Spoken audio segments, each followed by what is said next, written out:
From the fucking ball. Why didn't you just kick a fucking knee? This ends up on Pornhub. Sorry for your weird masturbation session.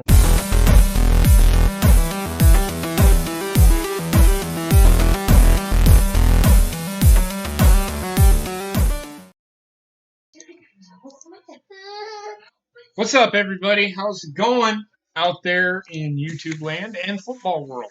Welcome to the show. Week 1 is over, and there's some surprises. We're going to talk about some stuff. We're going to talk about it. You know what I'm talking about. We're going to talk about two things, huh? We're going to talk about two things tonight. Excuse me, I got to turn down my TV. Sorry. Give me a second. What the fuck is in you out there? So, Week 1 was crazy. We'll get into Week 1, but let's talk about the top news of the day. In fact, let's do this. Let's introduce my co-host. I have Foulmouth Mike Bobbitt. Yes, Foulmouth Mike Bobbitt and Coop the comedian. How's it going? How's it going, JP? How's it going, Bobbitt? It's going pretty good, man. I'm sitting here chilling like a villain, getting ready to talk some football with a couple of good friends of mine. That's good. That's good. Yeah, it was. Man, there were some surprises that I definitely want to talk about in this episode Absolutely. Today. That's fine. We'll get into it. So let's talk about it, shall we? Let's get it off our chest. Because I'm going to tell you what I fucking think. And I've said it in our chat before. He played every. And do you know who we're talking about? We're talking about Antonio Brown. He played fucking everybody. Anybody that thinks that he is mentally ill is an idiot. Because he played everybody like a fiddle.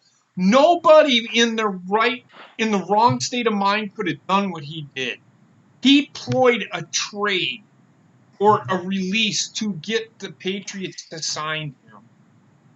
Now watch, he's gonna be a good citizen from here on out. Watch. You watch. Mark my words. I know people don't fucking like him, and we're gonna talk about that too, but I call bullshit on that shit too. But we're gonna talk about that. I'd like to get what your guys' thoughts. You watch. I'm guaranteeing you. Patriots are gonna win the Super Bowl again this year. He's that good. He adds that much. Tom Brady, all he has is what's his name? Edelman. That's it. I mean, he has Dorsett, but now he has that deep threat, that route runner, that guy that can. The guy's good. You cannot say that he's not good at what he does. Can we agree on that? Well, for me, I'm still trying to keep up with the news about him, and obviously with the charges now. We'll talk about it. Absolutely. Okay. But what do you guys think about the trade or what he did? I'll get to it, Bobby.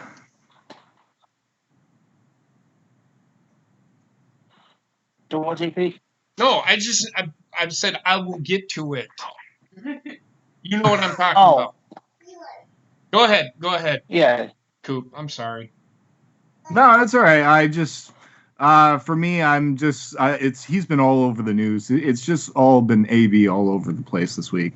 So, He's doing it. Well, for me, I was actually surprised that the Patriots. First of all, I was surprised that the Patriots actually had Demaryius Thomas as wide receiver. I did not know that, actually. Yeah, he was there last year. Oh, okay. I did not know that because that's how quiet I think he's been. So. Well, that's because he was hurt.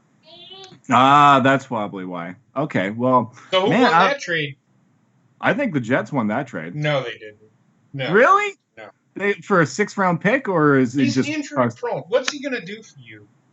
Well, what has Brown done for you lately? It's the old UPS commercial. We'll talk about that too. I have that down. Antonio Brown, they got rid of. Here's the thing. Demaryius Thomas is more of a baggage than Antonio Brown is, in my opinion. Demaryius Thomas can be a great receiver, but he can also be a cancer in the locker room. Patriots couldn't fix him. You know how the Patriots are. Right. They do it all the time. They sign people for less money, and it becomes a team concept. That's why Demaryius Thomas never played, because he could never fucking buy into the team concept. And you got to remember, Antonio Brown's won a couple of Super Bowls. Everybody forgets that. Well, sorry. I'll let Bob go ahead.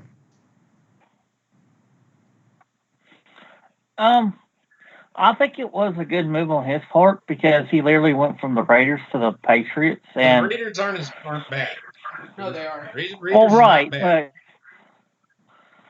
but Raiders still has a couple more years before they're Super Bowl winners. So he went from a team that might not make the playoffs to a team that's going to win the fucking Super Bowl in less than a week. Yeah. But let's talk about the other thing with Antonio Brown. Apparently yesterday, and did you guys read the message that I put in the chat, or the letter that I put in the chat today about Antonio Brown? Mm-hmm. That came from his lawyer.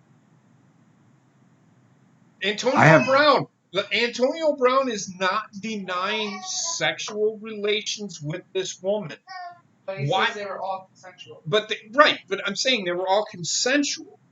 Why would he come out and say that he's not denying that he had sex with her, but yet she's accusing him of rape? Also, she apparently has tried blackmailing him before, and this is her way to get even with him. This has happened once before. It's the same girl who accused him when he was on the Steelers. So he's innocent until proven guilty. And I know a couple of people that have said that he's a piece of shit. How do you know? You don't even know the guy.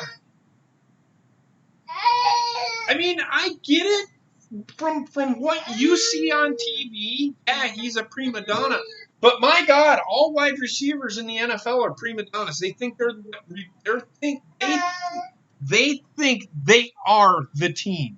They are what makes that team go. Not anybody else. Wide receivers think that they are the best of the best, and they're all that fucking matters. Look at Ezekiel Elliott. We'll talk about that fucking goofball too. But anyway, I'm amazed that it was last summer. It was me and Bob watching The Masked Singer, and he was a rapping hippopotamus. And yeah, I know, right? And now all of a sudden, I think DJ Skinny Penis can probably out-rap him now. Probably. No, DJ Skinny Penis cannot out-rap anybody. So, and before anybody comes at me and says, "Oh, JP is an advocate for rape," no, I'm not. I don't know the whole story, and from what I am gathering, that this woman has tried extortion and blackmail already on him once before, and it's just like these fucking allegations against fucking Trump. It's the same fucking thing. And every time that he calls them out on it, they drop their charges. So I'm just waiting for that moment when they drop the charges. She drops the charges because she hasn't got a leg to stand on. So yeah. What are your guys' thoughts on Antonio Brown? It's just been a whirlwind with him. I mean, I think this all happened because he was unhappy with Ben Roethlisberger, and he didn't play last game, right? Well, okay, so right. And then now he went to the Raiders, and he was unhappy with his helmet, I think. Well, and we talked about to use his old helmet. I don't know if you were there. We talked about that. if he was so unhappy about the helmet that he was wearing, what I would have done is had the NFL have him sign a waiver saying you wear this helmet, you can't hold the NFL responsible for any injuries caused to you. Okay. Whatever. It's fine. I know they won't do that, but whatever. So no, you have not missed the picks, Cody. Calm your shit. That's the end of the show. We always do that that's like the last. The show just fucking started. What am I boring you already? Just kidding. Cody. So yeah, I don't know. I forgot what we were talking about. Cody, god damn it! Antonio Oh, Brown. it was Antonio Brown. Oh, Antonio Brown in his helmet. So I think he ended up essentially. That's what I would have done if I was the NFL, but I'm ballsy enough to do it. And I'm pretty sure he'd be dumb enough to fucking sign that fucking waiver. Just saying. I don't think so. I think this whole thing was a ploy to get away from her because she was a trainer. She's a trainer at the Raiders. Well, see, there you go. There's another thing. Who knows? I don't know. So yeah, I didn't know that she was a trainer. It's in that letter. She really, because she was. So apparently she was one. Man, I don't know. I'm more siding with Antonio Brown on this thing. Now, if I'm wrong, I'm wrong, and I will come out and say it. But I just have this feeling I'm not wrong about this. I've seen this. I've seen this once before. I think you said it correctly. It's innocent until proven guilty, right? Well, everybody wants to essentially. That's the way it should be. I mean, that's the Enzo Amore thing that happened, right? That's another thing. They're trying to fucking make a name for themselves. This lady is. It makes no sense. Why is it so important for you to ruin the life of somebody just because? You're what?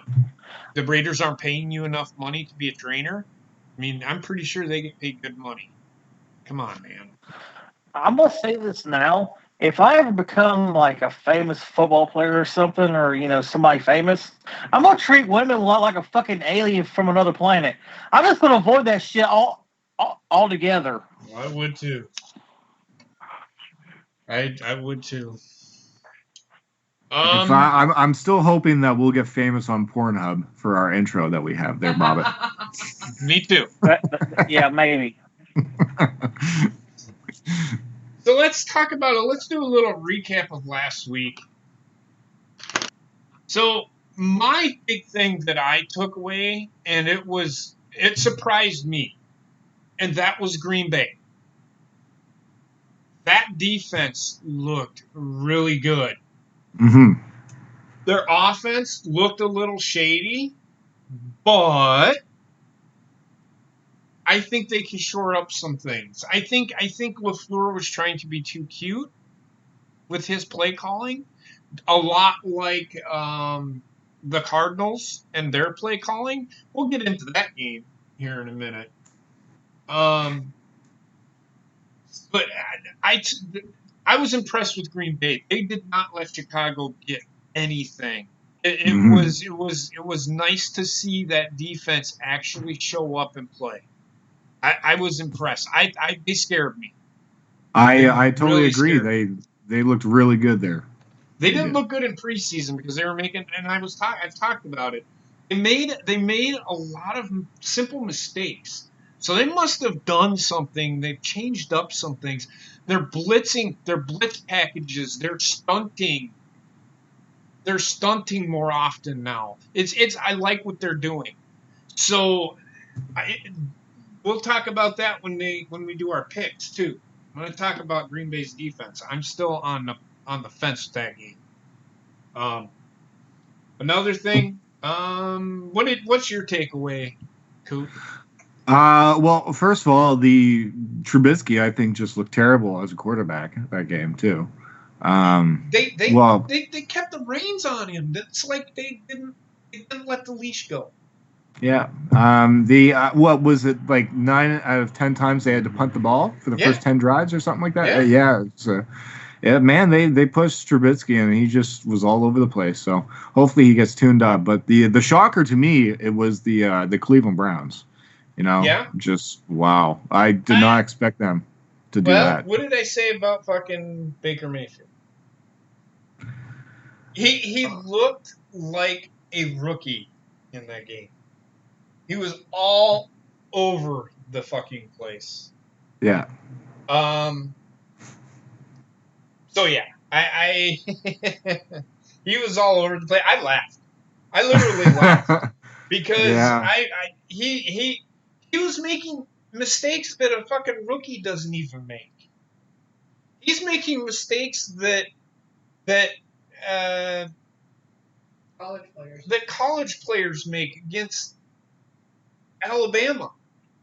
Yeah. I think he's trying to do It too was much bad. right now. It was bad. It was not a good sight to see.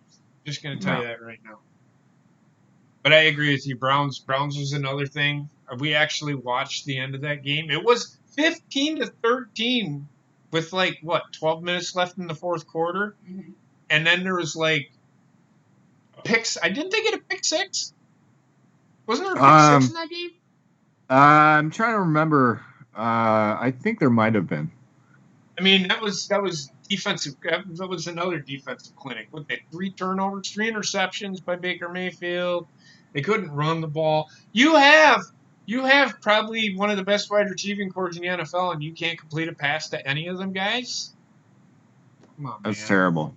That's terrible. I mean, that's what I mean is I think Baker Mayfield tried to do too much by himself in this game. So. Well, that's Baker Mayfield is Matthew Stafford. Bobbit, what about you? I've got a your couple of takeaway? takes. I got a couple. First of all, is I'm really proud of the Packers that they played Thursday night. I'm hoping this is a sign that they'll actually have a pretty good year this year. They got to turn that offense. Another takeaway is I'm honestly shocked on how well Carolina played against the Rams. I agree with that one. What was the score of that? Didn't the Rams give up points at the end? Yeah, it was like a three I know score game. It was 30-27 was the final, but what was the score going into the fourth quarter? Let me look that up. I'm not totally sure. I think they were up like a touchdown or two at least. So, but Carolina came back with Christian McCaffrey still looks good. DJ Moore, he fumbles. I don't know what goes on with DJ Moore as a wide receiver, but he's a fumbling machine. They got to do something with DJ Moore. I think it was just a glitch. Go ahead. The score heading to the fourth was 23-13. See, there you go. And it's not. I'm not saying that the Panthers didn't show some resiliency, but when you're up 23-13 going into the fourth quarter, you can kind of be a little lazy, which I don't like. I would put pedal to the metal. They should have beat Carolina better than that. I think they took the pedal out, or took their foot off the pedal. With what I know about the Rams, and I'm again, Bob, I'm not shitting on the Panthers because to come back like that's pretty good. I just think they took the foot off the pedal. I think more or less. Jared Goff did not look like himself that game either. I don't think. Right. Well, it might be Carolina's defense. Carolina does have a decent defense. Yeah. It's not world beater defense like the Bears or the Rams should be, but they got Luke Kuechly, so. Well, he isn't everything. He's good, but he can't revolve the defense around one guy. It's got to be 11 guys on the field, But that being said, another takeaway I had, Lamar Jackson. And we watched. Did we even watch? We're not able to watch it. We were not able to watch that game, but from the highlights that I seen, and I'm going to compare it to Dak Prescott, who was 25 out of 32 for 400 and some yards. Wow. You look at the Giants. The Giants are, and I'm going to talk about them too. This is all connecting. The Giants are the NFC's version of the Miami Dolphins. The only difference is the New York Giants have Saquon Barkley. Miami Dolphins have poop on a stick. Okay? And I'm not, and I know there's some Dolphins fans out there. It's going to be a long year for you guys. And I can tell you why. And we're going to talk about that too. That's another thing I want to talk about. We'll talk about that when we get to the Dolphins. But here's the difference between Lamar Jackson and Dak Prescott. Lamar Jackson is a second-year player. Okay? This is his first full year starting, correct? Yes. Tells me a lot right there. Dak Prescott's been a starter for what, 4 years now? Yep. I take more stock into what Lamar Jackson did than I do Dak Prescott. Dak Prescott played. Now, keep in mind, and I'm going to say this, and this is going to sound like I'm shitting all over fucking Dak Prescott. I'm not. He had a good game. I actually watched that game. It was good. He had a good game. He destroyed the Giants' defense. The difference is, one's a second-year player, the other one's a four-year player. One's been a starter since his rookie year. Plus, here's another thing. Dak Prescott has tons of fucking weapons. Name one fucking player that the Ravens have as a weapon. Name me one fucking player. Hollywood. Whatever. I just know his nickname. That's it. And he's a rookie. Yeah. So can you really call him a weapon? Not yet. Not yet. He has but potential he has to be that great weapon. He has pass. potential to be that weapon. But I don't think that it is. He doesn't have. Yes, he had the Marquise Brown has potential. They do have Mark Ingram. Yes. But would you consider him a fucking weapon? No. Well, I mean, he's a running back. He can't catch the ball out of the backfield like some of these other guys can. He's more of a power back that's going to get you yards, those short yardage situations. He's not an Alvin Kamara. He's not a Saquon Barkley. Do you see what I'm saying? He's not that kind of guy. He's that guy that's going to get you those bowling ball yards that you need. Yeah. If you have a second or third and 2 or a second and 4 and you need 4 yards or whatever. That's the kind of player Mark Ingram is. Now, what I'm trying to say, and again, what I'm trying to say is that Lamar Jackson doesn't have the weapons that Dak Prescott does. He's got Ezekiel Elliott. He's got Amari Cooper. He's got, who else has he got? Gallup. He's got fucking Jason Wittenbeck. I don't know how big of a weapon he's going to be, but do you see where I'm going with that? They have more weapons than what Lamar Jackson does. Plus, Lamar Jackson was 17 out of 20 for 320 yards. Yep. Oh, yeah. He had some major throws. So,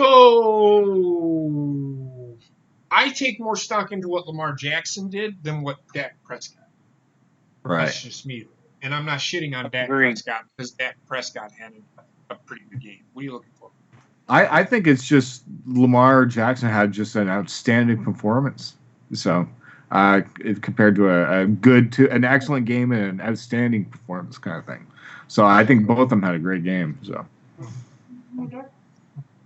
Okay. Sorry, Wendy lost her pappy. So we had... Oh, okay. No worries.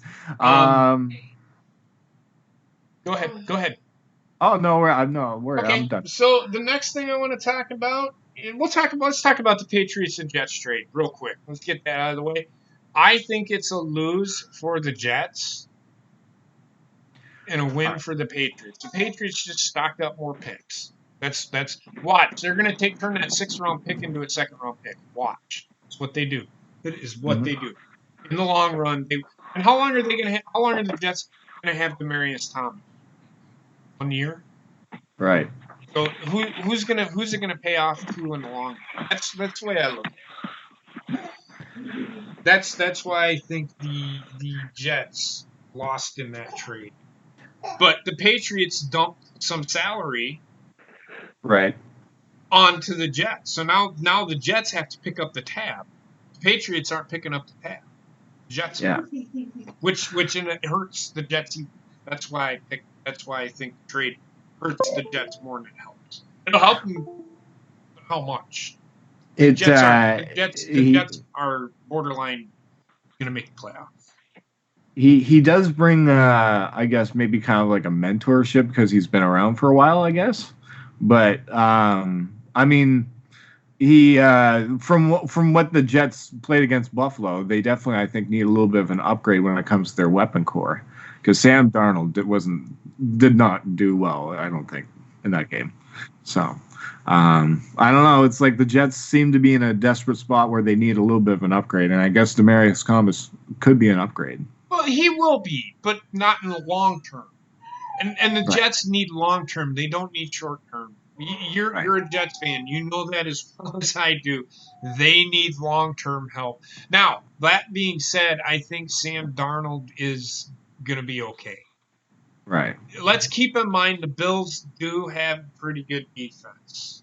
I know. That was definitely another thing. See, and there's one. Their offense is rancid as fuck, but their defense is really good. They were the best passing defense in the league, and I think they were top 5 overall for defense last year. So, I mean, we'll see. I think the Jets will be fine. Oh, it definitely stung losing to them. I understand. I mean, look, the Jets played well up until the 4th quarter. And I see that with a lot of NFL teams is they play well up until the 4th quarter and then they just forget how to fucking play football. You look at the Rams. Team that went to the Super Bowl last year, they give up 14 points in the 4th quarter. I mean, that's not a good when you do that. That's not good for you when you do that. Right. The Jets, but then again, they're a very young team. They're building. Coop, trust me, they'll be fine. Just let them. They got to build. Oh, yeah. You can't win right away. Should, because that's what the NFL is all about. But with a young team like that, yeah, the team I look at is when the Seahawks when they were rebuilding and they built it perfectly. Yeah. So, yeah, I just unfortunately we lost to a divisional rival, and so that's going to hurt us in the standings in the divisional round. You got to remember, it's only the first game. Yeah. I've seen Green Bay go 0-2 against at the beginning of the year against the Bears and the Vikings, and still end up 12-4. Yeah. The year that they lost to the Seahawks in the NFC Championship game. Remember they started 1-3 or whatever it was? They won the first game and then lost the next 3, and then they ended up fucking winning 11 of their last fucking 12 games. So yeah. It'll be okay. Yep. The Eagles and the Redskins. Now, yes, and the Eagles surprised me. The Eagles didn't surprise me. I thought they would play better. I think the Eagles are one of the better teams in the NFL, in the NFC. They're right up there with the Rams. We'll talk about the Saints here in a minute. But that game, the Eagles were losing, and the Redskins let them right back into the game and ended up losing at the end.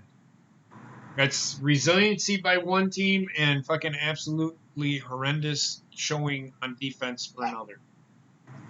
All right, let's talk about the elephants in the room. And there's 2 elephants in the room as far as fucking teams that fucking should never, ever, ever, ever play football again. And that is the Lions and the Dolphins. Now, I'm going to throw the Giants in there too, but I can't really throw the Giants in there because they have Saquon Barkley. If I had to choose between the 2 worst teams in the NFL, the Giants and the Lions. or the Giants and the Dolphins. I would throw the Lions in there too.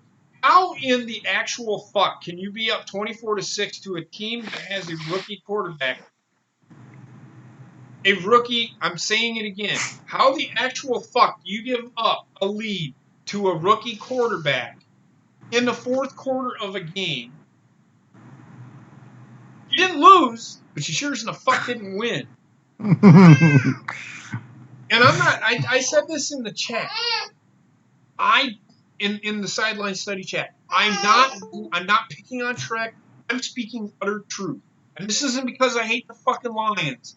I would be saying this again if the Packers did. How in the actual fuck can you give up an 18-point lead to the worst team in the league from the previous year, 18 points, and you have supposed to have one of the elite quarterbacks in the NFL, one of the elite offenses in the NFL, and you're supposed to have a pretty decent defense, and you give up 18 points and end up tying the Arizona Cardinals of all fucking teams. The Lions are a dumpster fire. Matt Patricia is a fucking joke. And anybody that thinks he's a good coach needs to get off the fucking wacky tobacco. Or come to the CFL. Never has a coach, except for Rex Ryan for 2 years, ever panned out as a fucking head coach in the NFL. What does that say about Bill Belichick? That tells you Bill Belichick runs everything. Mike Pettin was a head coach. Look at how well that panned out. He got fired after 1 fucking year. Did he even make it a full year? I mean, he's doing great. He's a great defensive mind. I don't think he did. I don't understand. What are the Lions thinking when they hire these coaches? We don't care if we go 4-12.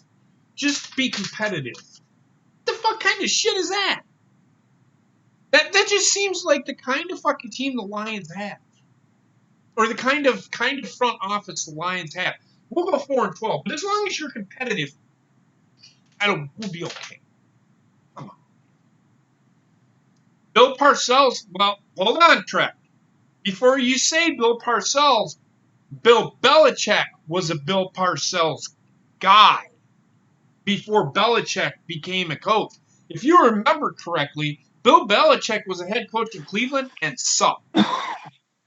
He was terrible because he wasn't allowed to run his system. He didn't have control of the team. In New England, he has control of that team. That team is his. He has Robert Kraft. The only thing Robert Kraft does is signs the check. Bill Belichick runs everything else on that fucking. That's why the fucking New England Patriots are so successful. Agreed. So, but Parcells was not a Bill Belichick guy. It's the other way around. Bill Belichick is a Bill Parcells guy. It's just Bill Belichick has control of everything. So Bill Belichick isn't developing coaches. He's a micromanager, from what I see. But he's successful at it. But the guys that are coaching now, they're a joke. Look at Josh McDaniels. He had to come back to fucking New England because nobody wanted to fucking hire his ass. Tells you a lot right there. I think he's going to take over at the end. I think when Belichick leaves, Josh McDaniels is going to become the head coach. Why would he come back to fucking New England? Right. To succeed. Be a succeeder. So the Dolphins, the half the team wants to be fucking traded bullshit. Look. Whose fault is that they lost 59-10? That's the players. That's on the fucking players. It looked like they quit during that game.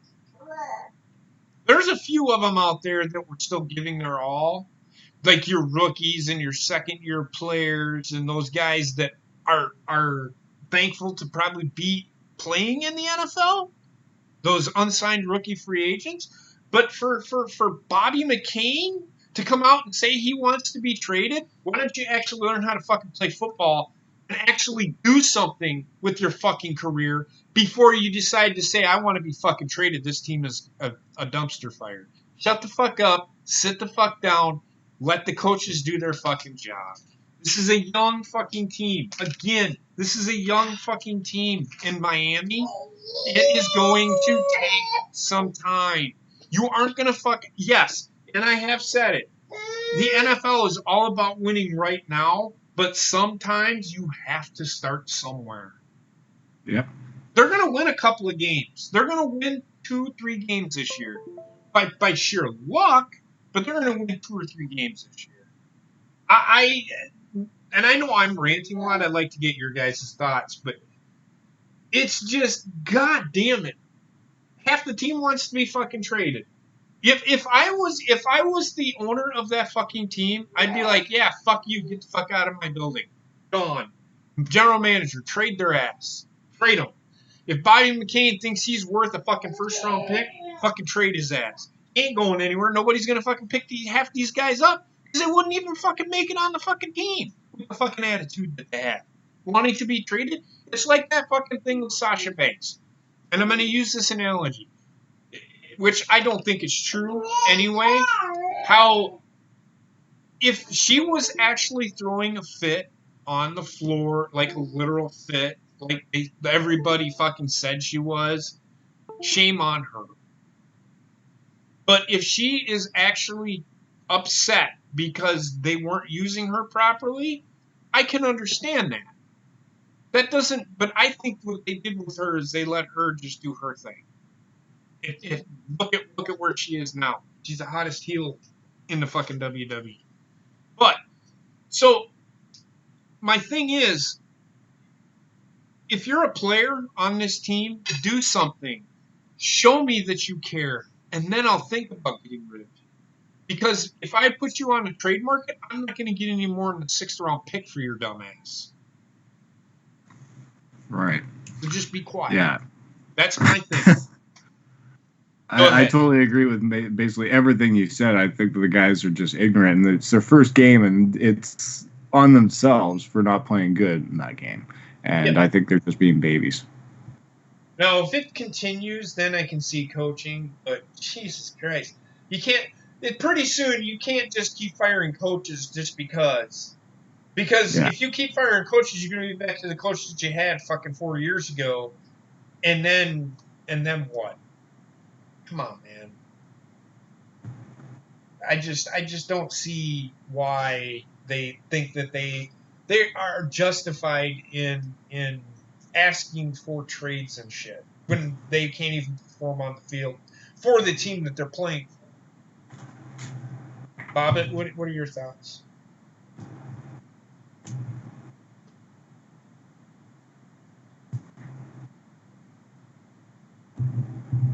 Good talk, Bobbit. You're muted.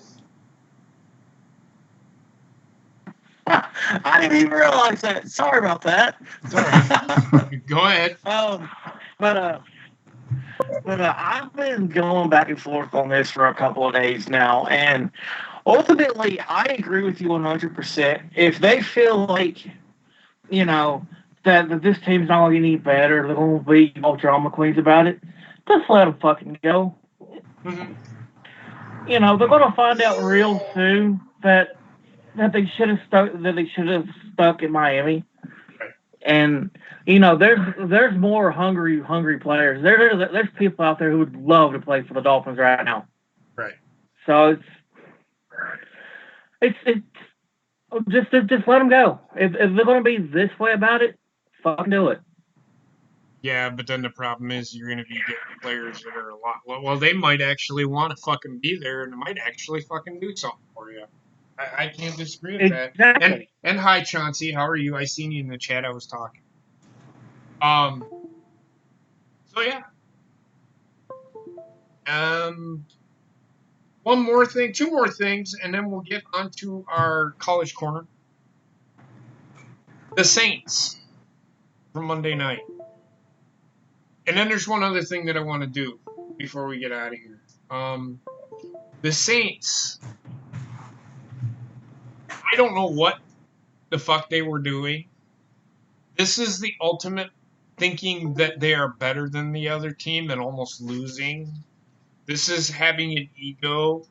Or is it, and this is a question I'm asking you, is it them having an ego? Or do you think it was them having a hangover from losing to the Rams in the NFC Championship game? It's one of the two things. Because there is no way the Texans should have even been close enough. Right?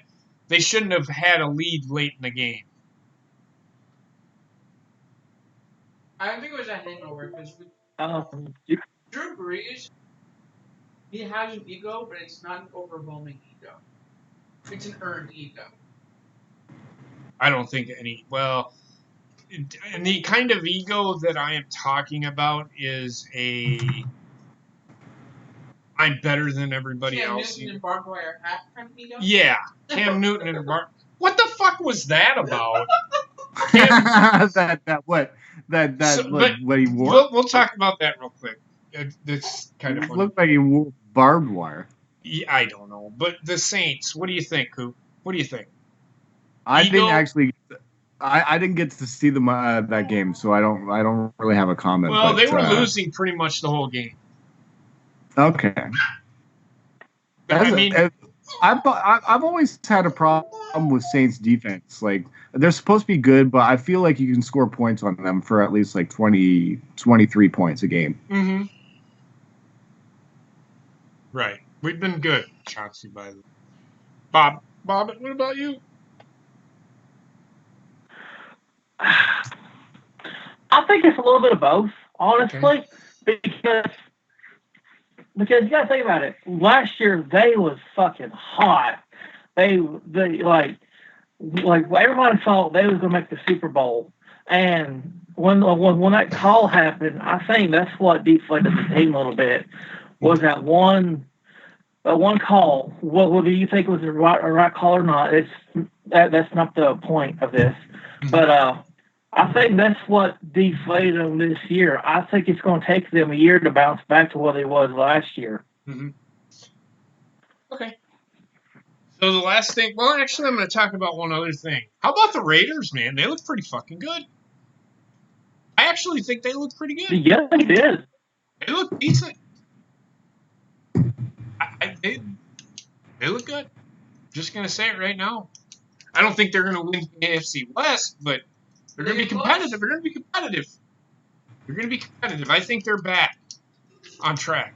Derek Carr is they've gotten rid of the issue. Mike Mayock, I still think, is a fucking dipshit, but that's a whole nother issue. But I can't believe they won. I wasn't expecting. I don't know if I did pick them to win. I think. If I remember right. Broncos, I don't think are very good this year. You did.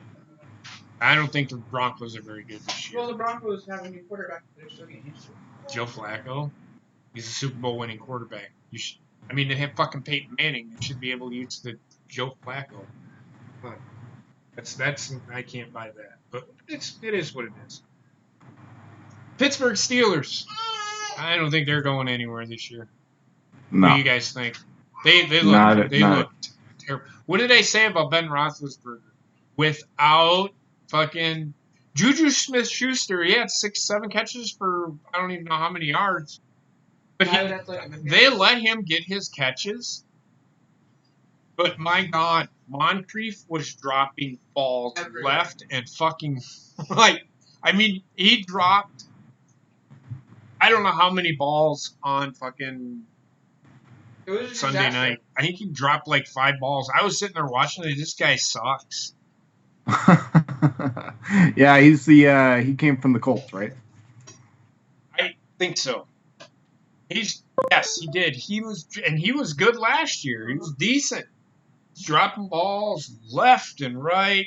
And they needed that guy on the other side of fucking Juju Smith-Schuster, or they're just gonna double team Schuster, and he's only gonna get his 7 catches. They're gonna let him get his catches, but they aren't gonna let him go off like he did last year. So I swear, man. I swear, man, there was more drop balls in that game than there has been in a teenage boys' locker room. Oh my god. Oh, jeez. Yes, Marlon Mack did play well. He had 175 yards rushing, but you can't rely on one guy. And that cost the Colts. Because the Colts lost, right? Yeah, the Colts lost. Can't rely on one guy because he ain't going to get 175 yards every week. Just telling you. Happy now. Jesus Christ. Other than that, let's bring it over to the college corner because there's a couple of things I wanted to talk about over on there. All right, I'll be right back. I have to get the door. It's fine. All right, so Bobbitt, go ahead, take it away. Okay. Let me get started on this one. I'll pull up the top 10 teams for this week. The main thing I want to talk about is the big Texas LSU game. You said you had some thoughts about Texas and LSU. You go ahead. Give your thoughts. You're good. Go ahead. Okay. Well, LSU, I think, is legit going to be one of those teams this year that can compete with Bama. Like, they look really fucking good against Texas. And Texas, I think Texas outplayed themselves, honestly. Yep. All right. I'm going to give my thoughts. All right. LSU's beating Alabama this year. I'm calling it right fucking out. The only way LSU loses to Alabama. I can't even give my thoughts on this shit.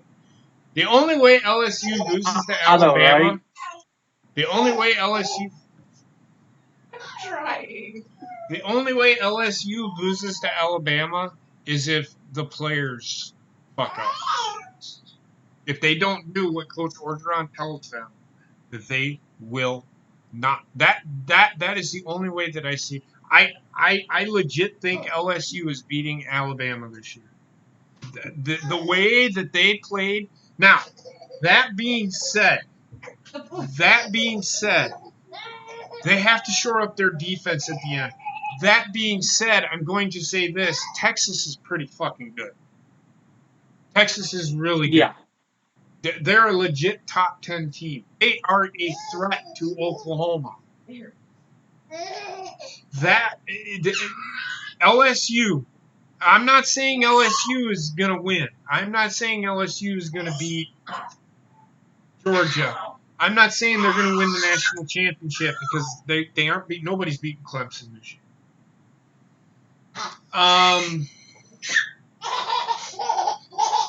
LSU.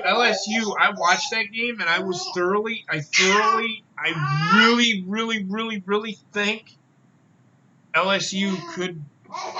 It's going to be LSU. I don't even think Alabama's making it. I think LSU is winning the SEC West this year. And they're going up against Clemson. No, I don't even think they're making it. I think it's going to be them and Oklahoma. I think Oklahoma is going to make it this year. I don't see Alabama getting in. Even it's going to be Georgia or I see Georgia getting in. It's going to be either Georgia, Oklahoma. Ohio State is going to get there, but I don't think they're beating any of them teams. I don't think they're that good. That's my thinking. LSU is the team to beat in the SEC West. Georgia is the team to beat in the SEC, period, in my opinion. Okay, back to you, Bobbitt. Let me get into the rankings here out fast. This one thing I saw look, their shaft is like, I don't know if this comedian doesn't like Wisconsin or what, but Texas is ranked 12th, Wisconsin's 14th. Okay, you want to talk about that? I think it should be the other way around. I can explain that. I can explain that. Texas is better than Wisconsin. I'm of the philosophy where I think a team is better than Wisconsin, better than another team. They should stay above that team, unless they keep fucking losing. Mm-hmm. Okay, Wisconsin's good. They're for real, but they haven't played anybody yet. We'll see how good they are next week. Not this week, but next week when they play Michigan. That'll let you know how good Wisconsin is. Yes, Wisconsin shut out 2 teams, and that's hard to do. They did do it this week and the week before, but they were against lesser opponents. If they come out next week and play like they did, then they're for real. Then I will be like, okay, maybe Wisconsin should. But they've been climbing, so it's not like the Badgers. They're holding the Badgers down just to keep Texas above Wisconsin. They're not. So I wouldn't so much worry about that. That's a minor thing. Okay. Go ahead. But your top 10 schools this week is 10 is Michigan, 9 is Florida, 8 is Auburn, 7 is Notre Dame. Slow down. Start out with number 10. All right. Number 10 is Michigan. They deserve to be lower.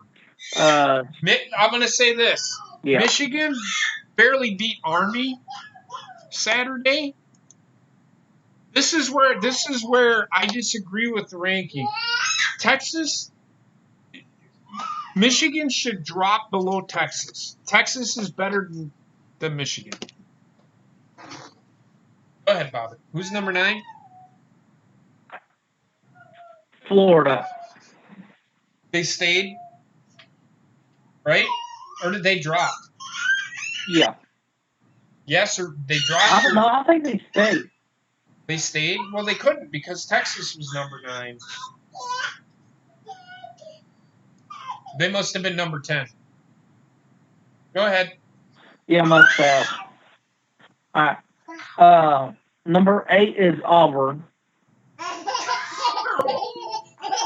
Okay. Number 7 is Notre Dame. They dropped. They were number 6. Or no, LSU. They were number 8, so they went up 1. Okay. Ohio State is number 6. They actually dropped 1. We're definitely better, huh? Oklahoma's number 5. I can agree with that. Kind of. Number 4 is LSU. I can agree with that, and that's why I agree with that call. Go ahead. Number 3 is Georgia. I think Georgia, yeah, I can see that. Number 2 is Alabama. Yep. For right now. And number 1 is obviously Clemson. Yeah, Clemson's the best team in the country. There's nobody better right now. Yeah. But yeah, Michigan only beating Army in overtime, nonetheless, is not good for Michigan. They're too conservative. The guy is too conservative. Jim Harbaugh is too. If you don't shut the fuck up, Jim Harbaugh is too conservative for me. At least Paul Chryst, the head coach for Wisconsin, he's not. He tries not to be conservative, but he goes with what works. If something's working, he stays with it. If nothing's working, he goes with what he knows. If the passing game isn't working, he's going to stick with the running game. That's just the way he is. But Wisconsin's different because their running game gets 7-8 yards a pop a lot of times. So this fucking kid is just fucking driving me fucking nuts.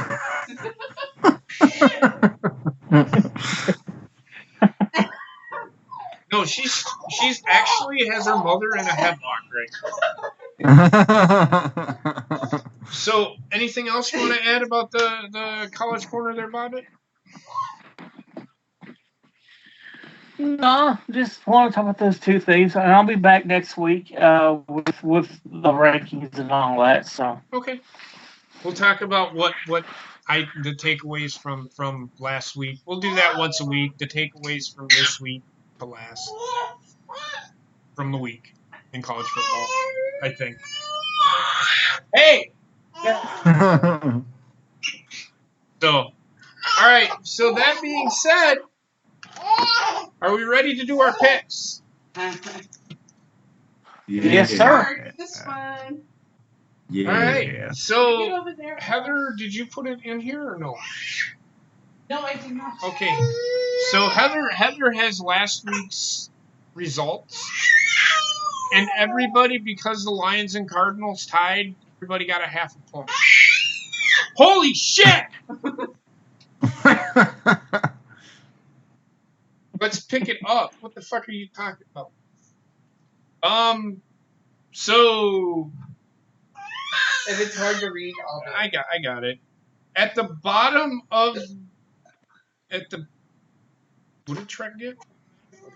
So Rayshawn, you finished with 8.5 and 8.5. Like I said, you get a half a point for a tie. So you had a bad week, my friend. It's all right. Followed by Gina with 10.5 and 5.5. 10.5 wins and 5.5 losses. Then we've got everybody else. much. Ryan, Dan, Coop, Cody, Sarah, Heather, and myself with 11.5 and 4.5. And then Trek and Bobbitt with 12.5 and 3.5. Nice. So there you go. And don't get a big fucking head. It's only week 1. I'm talking to Trek too. I actually like the Ravens running. I don't know. I've said that before. I don't know why people think I don't like the Ravens. If I had to pick a team from the AFC, I would pick the Ravens. I actually like John Harbaugh. I like his coaching philosophy. All right. So tomorrow night's game, the Buccaneers at the Panthers. We got. Who? I'm gonna go with the Panthers you after. go first. Oh, okay. Go ahead, Bobbitt. No, you go, Coop. You talk first, buddy. Sorry, mine's gonna be very quick. After Tampa Bay, I'm very shocked at how bad they played, so I'm gonna go with Carolina. Everyone with the Panthers. Dan Rex went with the Panthers. Trek went with the Panthers. Bobbitt? I'm going to go with Carolina. I don't think Tampa's going to be all that great this year, honestly. Rayshawn went with the Buccaneers.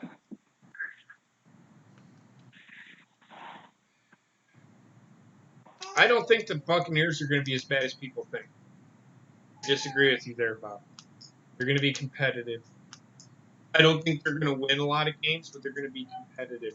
Yeah, like I said, there are 2 teams in the NFL that I could see.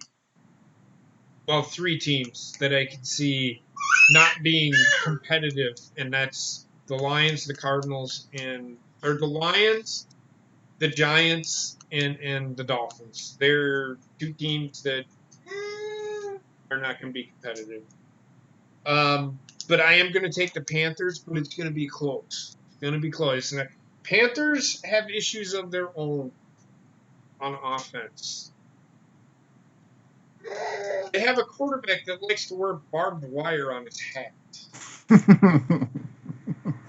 And if Ronnie, I think it was Ronnie, we were on the show. Was it Ronnie? We were getting ready to do the show on Monday, and she said that the fashion people gave his guard a 10 out of 10. His outfit was 10 out of 10. Jeez. So that's like the greatest thing. That's like the greatest outfit anybody has ever worn. Are you fucking kidding me? Who are these fucking Did people? David Meltzer It's Dave Meltzer's brother. rate that or something? I think Dave Meltzer's brother actually fucking rates this shit. Yes, we did watch All Out last weekend, and we'll talk about that. We talked about that last Friday on the Horny Goat. This is a football show, not a wrestling show. But I'm gonna take the Panthers. Close, but Panthers will win. Heather? I'm taking the Panthers. Buccaneers were just horrible showcase. Granted, it was against the 49ers for the first game. If I remember right. Maybe. It was. Yes. I mean, the 49ers aren't great. I don't think Buccaneers are going to be competitive. Wendy. The next game. This one's going to be a laugher again. Yes, it should be a laugher. The Cardinals versus the Ravens. Heather? Oh boy. You really need to ask? Of course, go with the Ravens. Well, it's your team. Well, on this one, I mean, it's the Cardinals. They are going to be in a fight with the Dolphins and the Lions for last place this year. Well, I think it's going to be the Giants. I think the Cardinals are actually going to be the fourth worst team, but they're going to be far better than those three. Cool. Ravens. Sarah went with the Ravens. Did you get Sarah's pick on the last one? Yeah, you did. And then Trek went with the Ravens. You're going to go with the Ravens, Coop? Yeah. Bobbitt? It's not going to be close. Ravens. They're the Ravens. Ravens, too good. They're too good. In fact, I'm going to go out on a limb. I'm changing my AFC Super Bowl. I think the Ravens are going. If, and I know I said New England at the beginning of this podcast, if their defense can stymie Tom Brady, the Ravens will go to the Super Bowl this year. But they have to stymie Tom Brady. They have the personnel to do it on defense. If their offense can continue to play the way they played this last week, yeah, they're good. They're legit. Yeah. So I'm going with the Ravens this week. Dan Rex picked the Ravens. Cody picked the Ravens. Waiting on Rayshon? Just waiting on you, Rayshon. If we happen to miss a pick, just... Oh, yeah, he's, last time I talked to him, he was playing Madden. Maybe he's... No, I know. He said Ravens. Oh, okay. Oh, you got a thing up there? Okay. The next game is the Cowboys versus the Redskins. Ooh. Bobbitt? I'm going to go Cowboys in this one. I agree. Cowboys. Who? Yeah, but I think the Redskins are going to put up a little bit of a fight. But I'm liking what I'm seeing from guys. It is a rivalry game. Mm-hmm. It is a rivalry game. But I am going to go with the Cowboys. Heather? I went with the Cowboys, too. I mean, yes, they don't always put up a good showing, but they have a shot against this one. What? He said no. No, I got that. I think everybody's going to Just waiting on Rayshon again. Hey, Rayshon, put the fucking controller down. I'm kidding, man. I'm kidding. The next match, the next game, Tom needs to retire. No, Tom Brady doesn't need to retire. Next game, the Indianapolis Colts versus the Tennessee Titans. I'm picking the Titans. Why? Because they're at home, and goddamn, did they look fucking good last week. They did. Yeah. I'm going with the Titans. I'm going to go with the Titans, too, because I hate how they always screw me over with my picks, though. Goddamn Titans. I get it. Bobbitt? I'm gonna go Titans as well. Heather? I went with the Titans. Okay. Everybody picked?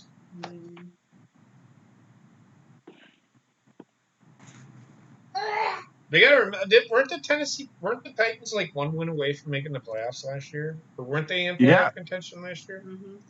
Yeah, they were pretty close. The year before, I think they were a playoff team. Yeah, they were. They beat the Chiefs. Yeah. Next game, the Seahawks versus the Steelers. I'm going with the Seahawks. The Steelers are a dumpster fire right now. Coop's going with the Seahawks. Bobbitt? As much as I hate them, I'm gonna go with the Seahawks. The Seahawks? On this show, we show a little bit of respect, motherfucker. Seahawks. I'm just kidding. I don't care. I fucking hate the Seahawks. I hate Pete Carroll. I hate Pete Carroll. I think he's a shitty coach. He's a shitty person. He ruined USC when he left. I mean, I fuck USC, but he ruined USC when he left. I've talked about that, and I'm not going to talk about it anymore. Cody picked the Steelers. I don't know why the fuck he picked the Steelers. Well, he's not the only one. Gina did too, and as did Ryan. What? Rayshon. Rayshon picked the Steelers. Told you. Yeah. Oh no, Rayshon's going with Seattle. Oh. Cody. Oh, no, never mind. Seattle's playing Pittsburgh. Never mind. Sorry. I'm like, why is the Steelers? I was thinking about something else. Sorry. Everybody got their pick in? Okay. Good night, Chauncey. Have a good night. See you later, Chauncey. The next game. The Battle of New York. Of New York. Upstate versus downstate. The Bills versus the Giants. This might be a game where the Giants might actually win, but I doubt it. I'm going to go with the Giants, or the Bills. I'm going to take the Bills. Bills are going to start out season 2-0.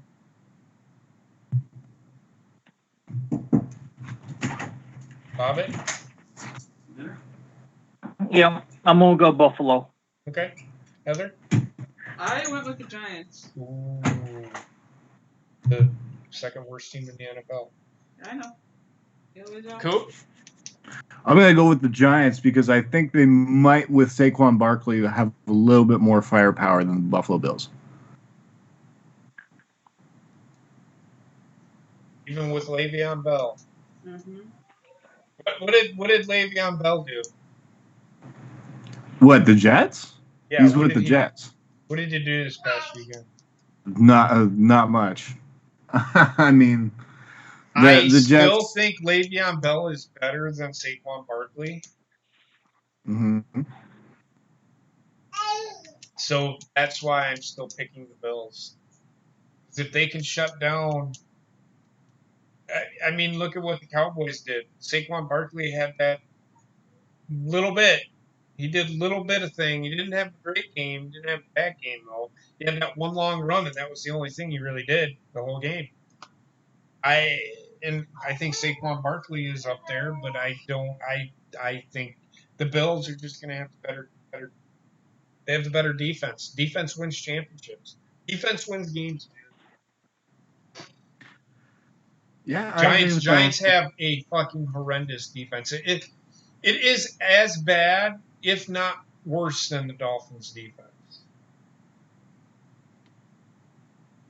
I mean, they let Dak Prescott fucking do whatever the fuck he wanted. Yeah. You got everybody's pick? I do, yes. Okay. The next game, another fucking dumpster fire of a game. The 49ers versus the Bengals. Who fucking schedules these shitty fucking games at the beginning of the year? 49ers versus the Bengals.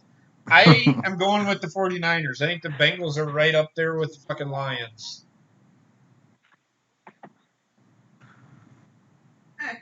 Who? I'm going to go with the Bengals. Okay. You think they're going to actually win a game? Holy shit. Bobbitt?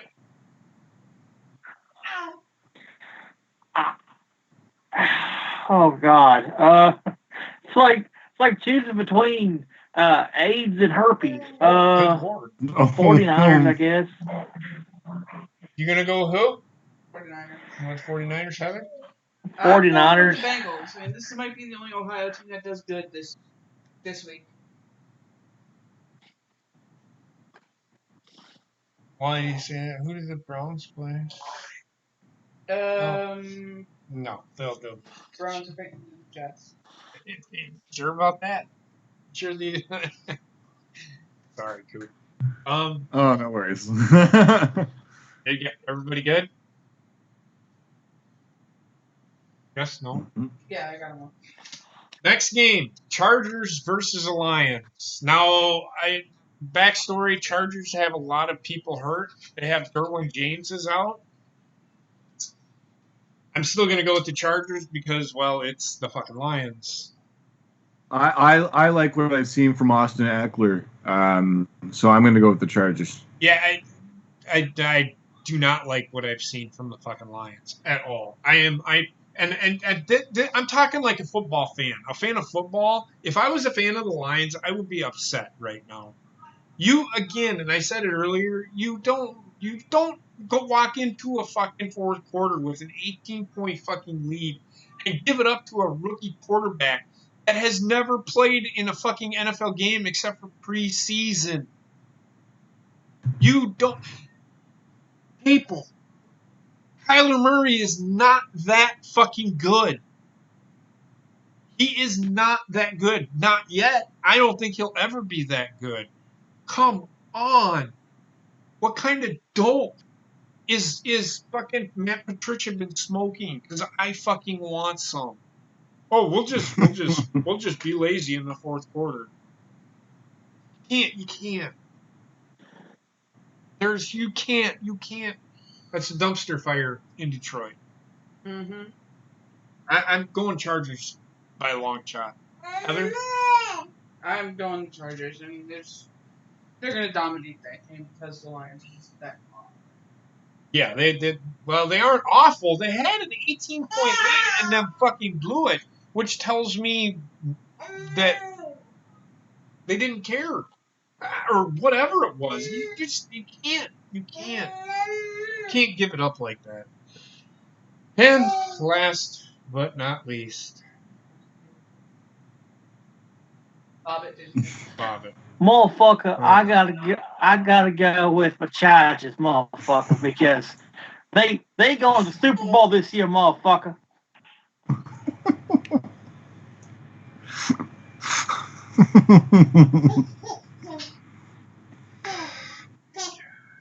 Get everybody's picks. Mm-hmm. This game, I'm on the fence with. I'll talk about this: the Vikings versus the Packers. Oh boy. Yeah. Look, if Green Bay's defense shows up,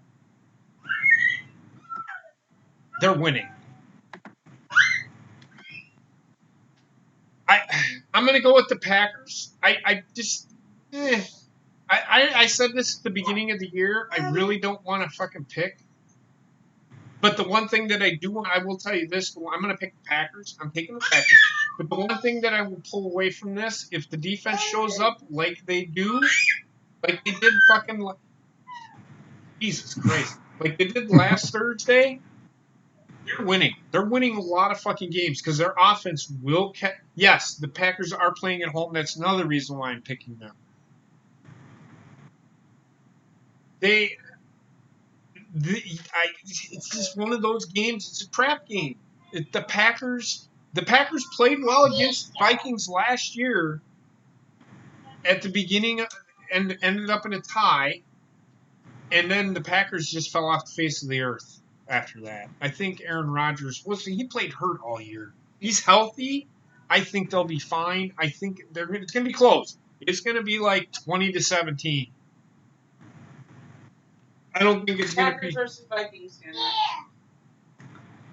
Bobbin? I think it's going to be. Sorry. Go ahead. No, go ahead, Coop. I just want to quickly give my thoughts. Just Green Bay Vikings defense is looking a little bit scary. So I think this is going to be like a 15-12 score. Yeah, but I think the it's going Green to Bay be like Packers. it's going to be. That's why I said 20-17 because if Aaron Rodgers is healthy and their defense shows up and they have a good week of practice and Matt LaFleur doesn't try to be too cutesy, I think they'll be fine. I think they can beat a Vikings defense if they just play calling works itself out. I think Green Bay could win this game. It's going to be close. I think it's going to be 2017 or 14-10, 17-14, something like that. If Green Bay's defense plays like they did last week, that's the thing. Packers? I'm taking the Packers. Coop, are you taking the Packers or Vikings? I'm taking the Packers. Okay, Bobbit, what about you?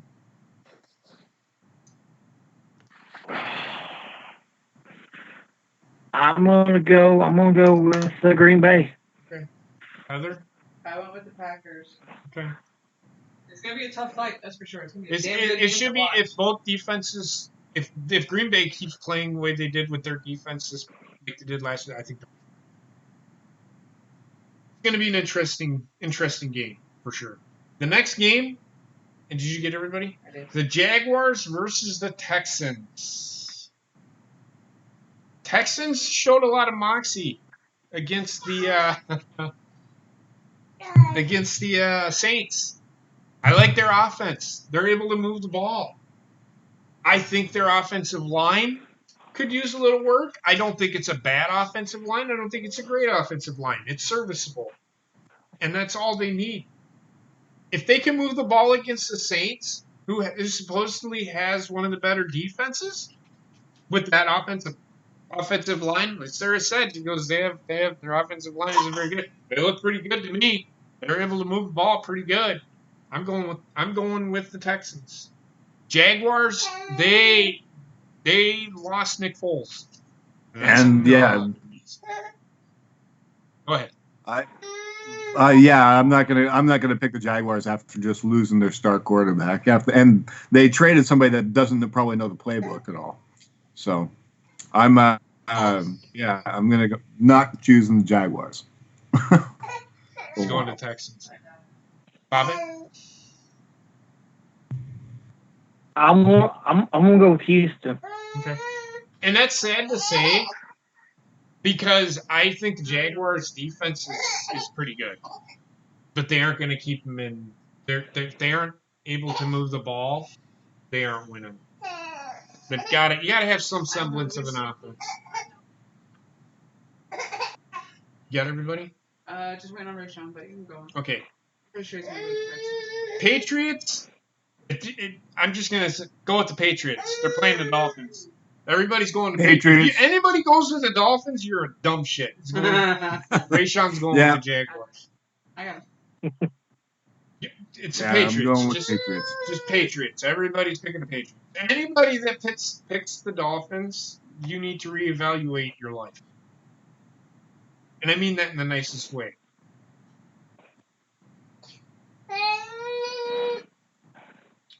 Yeah, the Dolphins are not beating the Patriots at all. I don't even think I'm going to go even bolder than this. They may not have 200 yards total offense. They may not have 150 yards total offense. That's how bad the Dolphins are this year. Now they have Josh Rosen. They have Josh Rosen, but he's only a second-year player. It's a dumpster fire in Miami.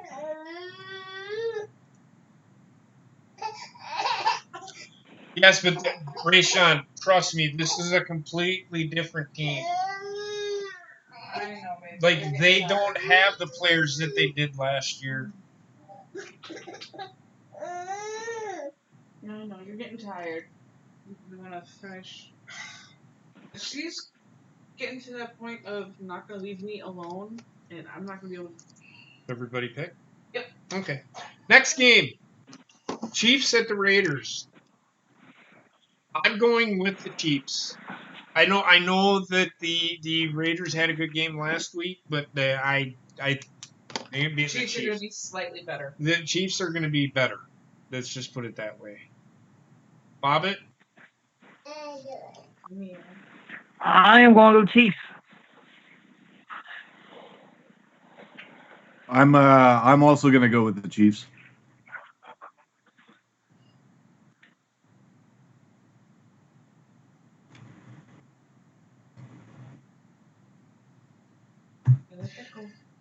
Give me a second because I have to write. You're going to be able to do it faster than me at this point. Okay, it's fine. I'm just saying. Trek went with the Chiefs.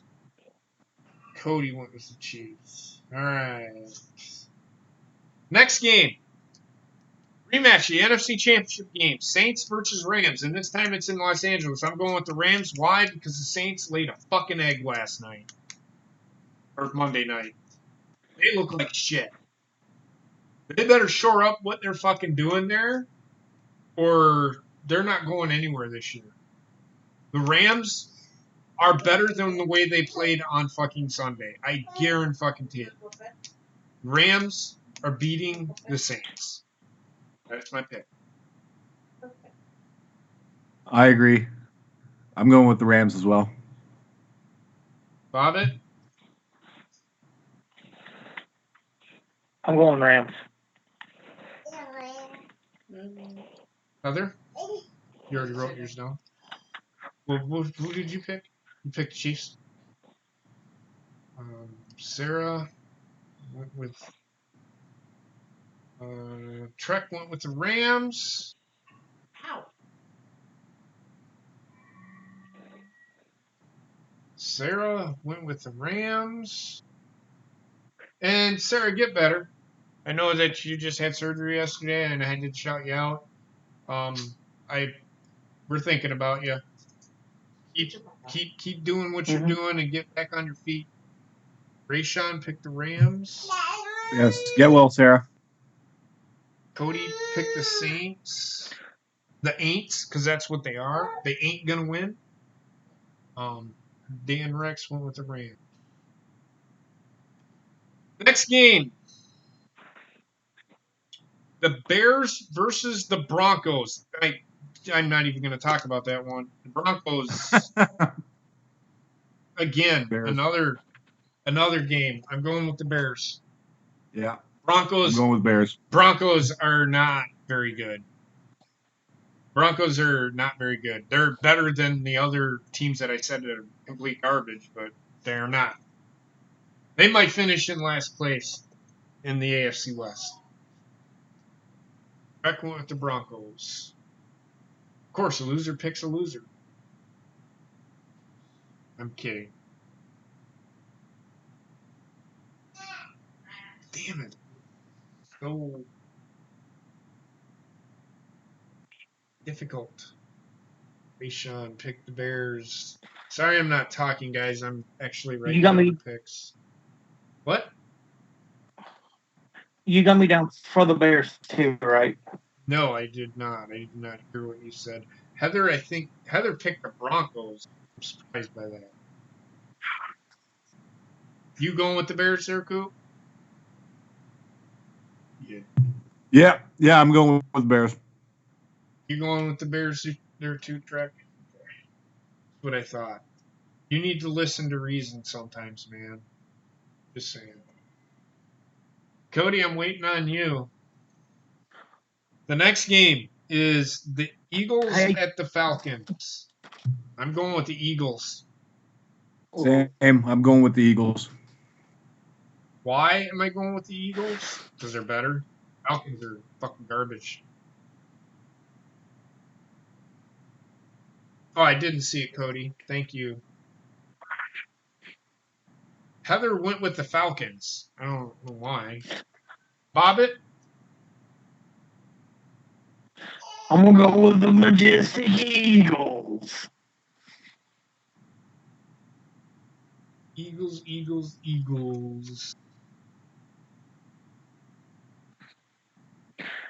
Hey, Coop, our show's coming back the 25th. Your show's coming back on the 25th? Yep. What are you Oh yeah. What are you talking about? I think it's I know what Masked he's Singer. talking about. Yeah. That's our show. What's that? What's that? The Masked Singer. Oh my god, that show straight off. Then the Monday night game, the Browns versus the Jets.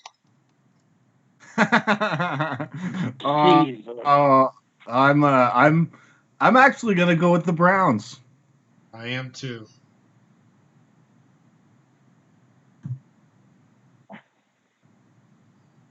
Yeah, I'm gonna go Heather Browns as actually well. went with the Jets. Bobbitt? Brown. What can Brown do for you? It can leave a streak in your underwear.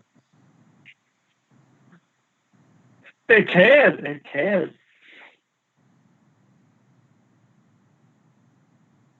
Or on your mattress if you're not wearing underwear. Dan Rex went with the Jets because he's smoking dope again. I'm just smoking dope again. I'm just kidding. I know you smoke dope. It's what it is. What it is. Yeah. And he's going with the Browns. All right, everybody's picks are in, so we're good to go.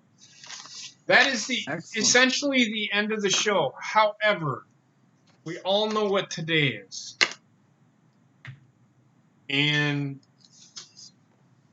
here's what I want to do. And I'd like to get the panel's thoughts. Not even really thoughts. I'm going to tell you where I was the day 9/11 happened. I think Rayshon took the Jets. You're on Browns fan. So 9/11 happened. It happened long ago, 18 years ago. And I know it's at night, but I had to work today, so I couldn't do a show at 8:30 this morning. I'm going to tell you where I was and what I was doing and what happened. And there's a really neat story about this. So September 11th, 2001, I worked at this place called Land's End. And I went out to break, and somebody said that somebody had run a plane into the World Trade Center. And I had thought nothing of it, thinking, well, Cessna ran into the fucking World Trade Center because the dumb fucker doesn't know how to fly, right? So I sit down, I'm at break drinking my soda and nibbling on my Doritos. And I look up, and the next plane hits. I went back from break, and I told the people that I was working with that we are being attacked by terrorists. We're under terrorist attack. We ended up getting released from work, and all I did all day was watch news. I mean, there was nothing else on. I just sat and watched the news. I checked the mail. As you all know, I'm retired 23 years from the military. I received my honorable discharge on September 11th, 2001. I got out of the reserves. September 11th, 2001. That's the interesting part. The next interesting part is September 11th, 2002, I wanted to get back in. So I wasn't clout chasing. The reason that I went back in is because I missed the camaraderie of my friends that I made. And I wouldn't be where I am today if, I'm not going to lie to you, I wouldn't be where I am today if September 11th didn't happen. But I didn't want it to happen the way it did. But I'm kind of glad it did because the military was always in the back of my mind. I'm glad I did my 23 years. I retired. And the one thing that I will take away from it, I didn't have any family or friends that were involved in any of this. I wasn't, Heather will tell you. She did. She had family. She lives in New York. It scared the shit out of me when it happened as a 29-year-old man, 28-year-old. Yeah, 28 because they turned 29 the very next month. 28-year-old man. It scared the shit out of me, but I'm glad that I did what I did and I went back in and I did what I did. But where was I? I was actually at work, sitting there on my break, watching a plane run into World Trade Center. I'm gonna let Heather go last because she's from New York and she can tell you a little bit more. So at the end of this, when we end this show, I'm not even gonna do an outro. We're gonna end it with a 1 minute moment of silence. Okay, is that all right with you guys? Yep. Yeah, absolutely. All right. So, Bob, what about you? Where were you? I was in third grade. I think I was in third. No, I was in homeroom at the time, and it just seemed like a normal day to me. Like nothing seemed out of the ordinary or anything like that. And teacher went to the came storming to the classroom and said, "Hey, turn on the TV. A plane just hit the World Trade Center in New York." And we was like, "What? Seriously? Like, no. There's no way. It's just no. It can't happen." We turn on the TV, and sure enough,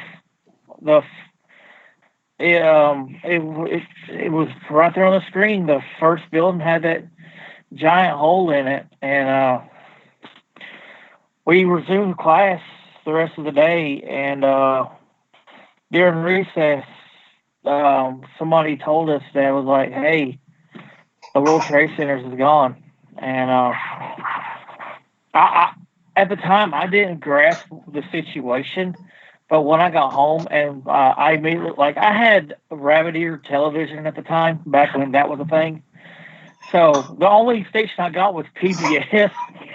So I just sat there and watched the news coverage all day, just bawling my eyes out because I felt so bad for everybody involved in that. And it's still one of those things that I will never forget in my whole life because it was bad. Yeah, and for me, and I'm gonna tell you from an adult perspective when it happened. I'm pretty sure most everybody here was just a young little whippersnapper. Just me. It was very, very, very surreal watching it happen. At no point did anybody ever think, and this is the problem with our society today even, is they don't think that anything is ever going to happen to us. Mm-hmm. But you see all this other stuff going on. But when it happened, because we have the strongest military in the world, we have this, that, and the other thing, we never thought it was going to happen. You hear that all the time. Nobody ever thought it was going to happen, and when it did, it was a wake-up call. And that is why we are the way we are today with our government. It is so tight-lipped that you can't just come right out and say something without having that fear of, having that 9/11 thing in the back of your head. I had to take a class today. I spent half the day taking a class on anti-terrorism shit. And I'm not even in the military anymore. I still, working for the government, have to go through that stuff. But I just thought I'd throw that out there. Coop, what about you? You're probably a twinkle in. Go ahead. Not necessarily. I was in grade 5, okay. but I did wake up and my parents turned on the TV and just we had to go to school of just seeing these towers just getting destroyed by planes, right? And then so even in Canada, we were affected out here because it was all over the news. And when we got to school, it's nobody even did any classes. They actually stopped classes. They actually told all of us to go to the library, and all we would do is just watch the news the entire day. I think that's we took the entire day off of just not doing any schoolwork. Instead, we just all went to the library and we just watched the news. So it was, I think that's pretty much what everybody did, is just watch the news and just kept watching over and over and over again the same thing. Yeah. And how angry I was getting angry and at the wrong people. I was getting angry at the president, not the president we had at the time. I was getting angry at the president previously because if you remember, 2 years prior to that, the USS Cole got attacked and he did nothing about it. And then he dumped this, and they all blamed George Bush for this whole thing. And I'm not trying to get political here, but I want you to fathom what that meant. That's how angry I was. That's why I was angry about it. And I was angry at the wrong person. I should have been angry at the people that were doing this. And if you look at it today, how far we've come from being people that are more worried about what Donald Trump does and not what he's trying to do. We worry more about what he is, whether or not he's a racist and all this shit. We need to stop, take a moment, take a deep breath, and look at the big picture. He's only one fucking man. He's not the entire world. Okay? There's more people in the world worse than he is.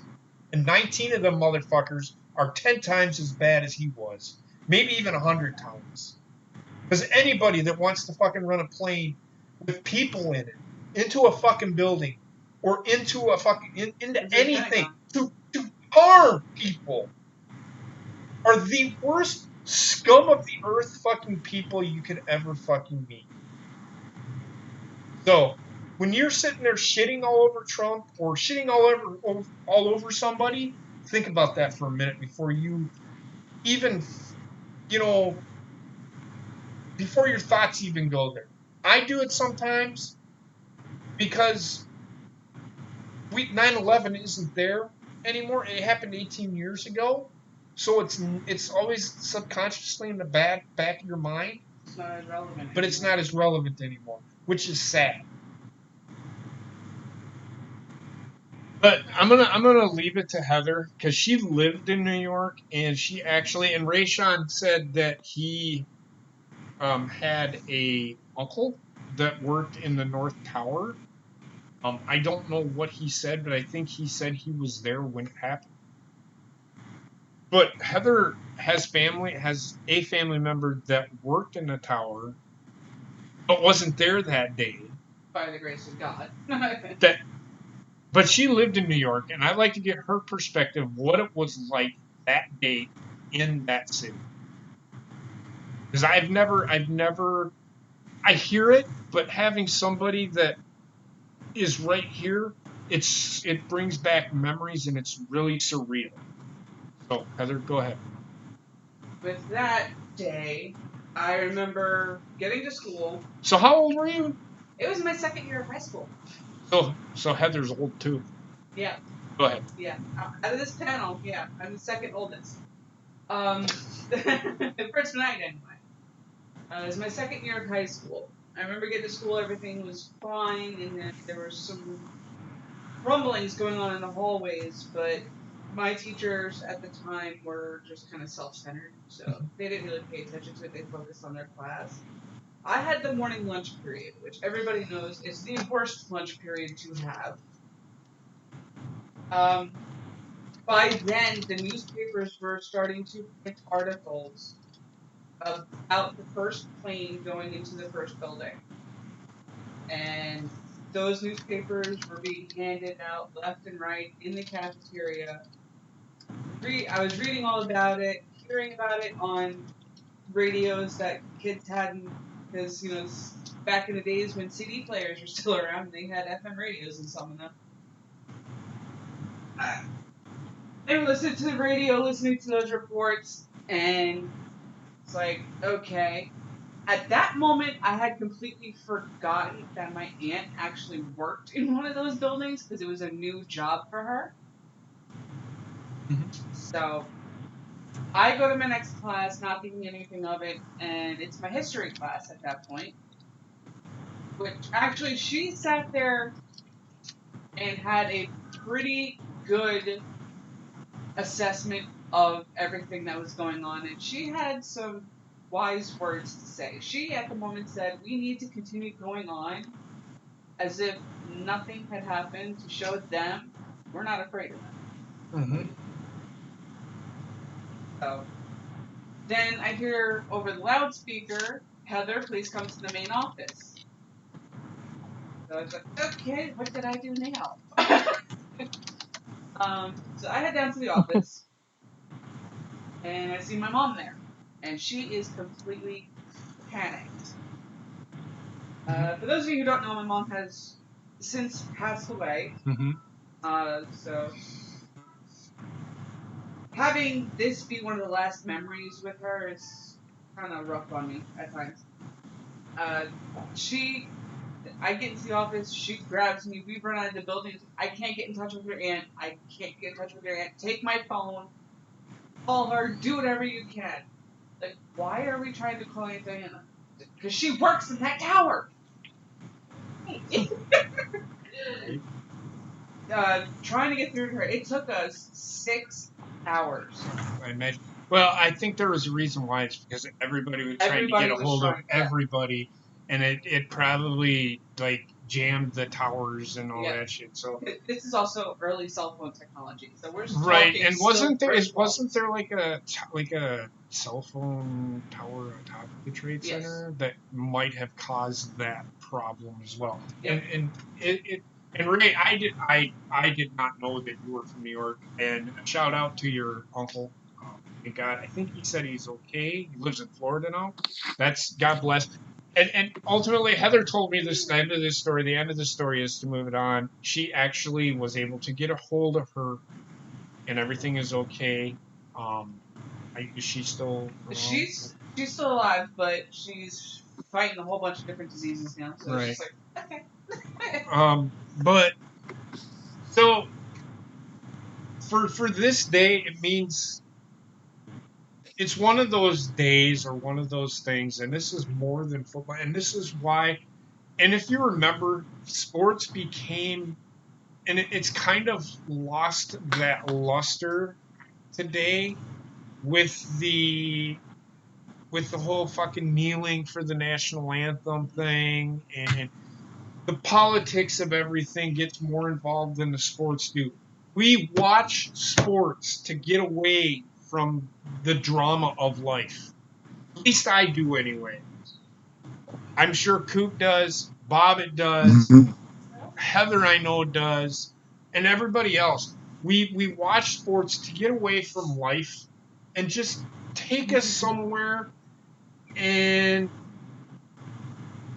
be in that moment.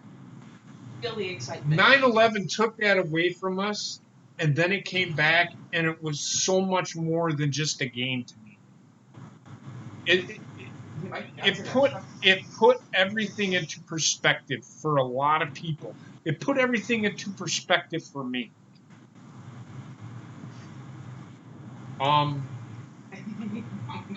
To all the first responders, I know I don't have any people besides Heather and Rayshawn that I know of. I have friends that are firefighters. I have friends that are policemen. I have friends that are in the military still. I love you guys. You are all my brothers. To all of you family members who are first responders and such, you are all my brothers. Tell them thank you for me. From the bottom of my heart, thank you for what you do.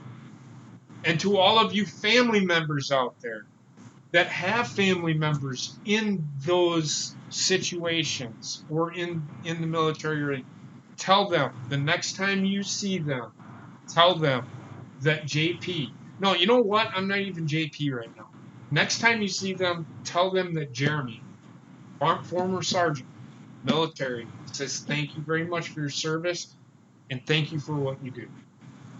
I without those people, a lot more people probably would have died. I can almost guarantee you that's probably what would have happened. So with that being said, does anybody else have anything they would like to add? No? Nope. Okay. So don't forget, next week we will be right back here. I hate to end it on a somber note, but it kind of needs to be that way because of the gravity of the day. Because we forget, but we should never forget what happened on this day. Okay? So I leave you with this. Tell your loved ones you love them. Give them a kiss goodnight. Hug them. Because you never know. They might not be there the next day. Okay? So with that being said, I'm going to end the show. I'm going to go to a black screen. I don't know how I'm going to do that. Oh, I'm just going to show you this. Yes. I'm going to go to a black screen for 1 minute, and then we're going to end the show. I want to thank everybody for being here. Trek, everybody in the chat. Heather, of course, thank you for everything you do. Coop, thanks for being here. Bobbit, of course, thanks for being here. Sarah, we'll see you next week if you're feeling better. Get better. Ray, thank you. Thank you, guys. And we will see you next week. Now, it's going to go one by one because you can't do it all in one shot. So, y'all have a great night, okay? Everybody, I'm going to mute everything as soon as I get done with this.